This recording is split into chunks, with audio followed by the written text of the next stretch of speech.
Have you ever walked into a room and felt an overwhelming certainty that you've been there before, even when you know it's impossible?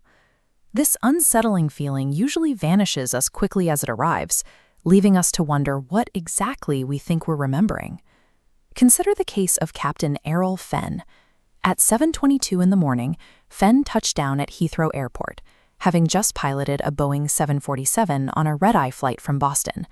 Exhausted and looking for breakfast, he took a black cab straight to the Dutch hotel.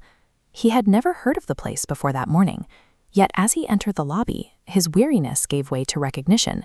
He knew the layout and correctly predicted the lounge would be on his left. Fenn had traveled the globe, but he had never set foot in this building. He possessed an intimate knowledge of an interior he'd never seen, a memory of a place that, until that morning, did not exist in his world. Seated by an ornate window, Fenn bypassed the pancakes and ordered a tirapita, a Greek cheese pastry. He told the hotel administrator that the taste brought back memories of a hotel he had visited in Athens 45 years earlier that felt identical to the one he was sitting in now. The hotel administrator's children, Yogi and Nafsi, overheard the pilot's story. Possessing a unique ability to travel through time, the siblings volunteered to travel back to 1983 and check if this twin hotel actually existed. To fund their journey, Captain Fenn provided the children with a thick wad of vintage Greek drachmas. He also supplied them with a rucksack containing a film camera and a portable cassette player, ensuring they would blend into the early 1980s. The coordinates were set for July 1, 1983. Yogi and Nafsi would soon discover if Fenn was chasing a phantom or if physical evidence of his childhood home existed in the past.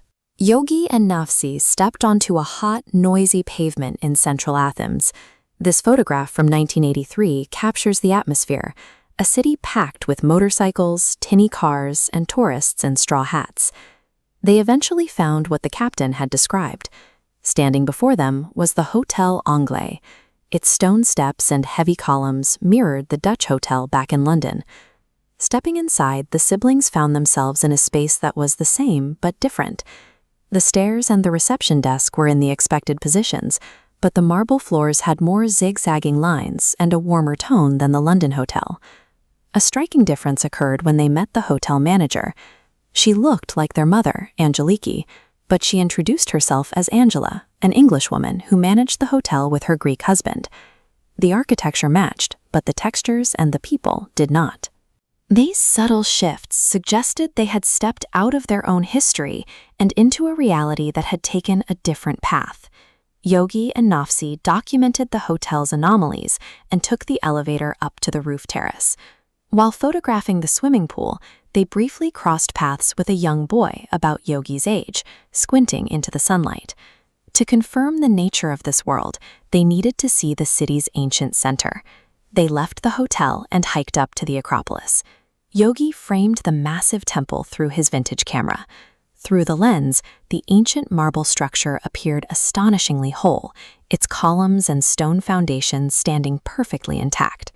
He photographed the temple's perimeter and the Porch of the Maidens, where statues of young women stood holding up a complete, unblemished roof. Carrying a rucksack full of exposed film, the siblings boarded a flight back to London. They returned to the present day and handed the role over to Captain Fenn. By documenting the hotel and the ancient city, the children had extracted raw visual data from an alternate timeline, setting the stage for a historical comparison.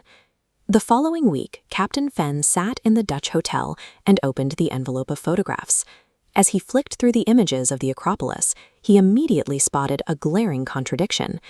In our history, the Parthenon stored gunpowder. During a siege, an explosion gutted the center of the structure, blowing its roof into the sky. These carvings, the Elgin marbles, are shown here inside the British Museum. They were removed from the ruins and brought to London for preservation. But the photograph in Captain Fenn's hands showed a temple that was perfectly intact. The roof was whole, and the intricate carvings were still attached to the structure. This photograph was proof of a significant divergence. The children had documented a world where that historical explosion never occurred. The captain eventually reached the photograph taken on the hotel rooftop, showing the young boy standing by the edge of the pool. Fen stared at the image for a long moment before identifying the boy in the photograph as himself. This diagram illustrates the logic of the siblings' trip. When they set their watch for 1983, they didn't move backward along our known timeline. They jumped laterally into a parallel dimension that runs alongside our own. Fen's initial sensation in the lobby was more than a trick of an exhausted brain. He was experiencing a genuine physical memory from the childhood he lived in that other reality. The next time you experience déjà vu, pay attention to the details of the room. You might be remembering a life you lived in another universe entirely.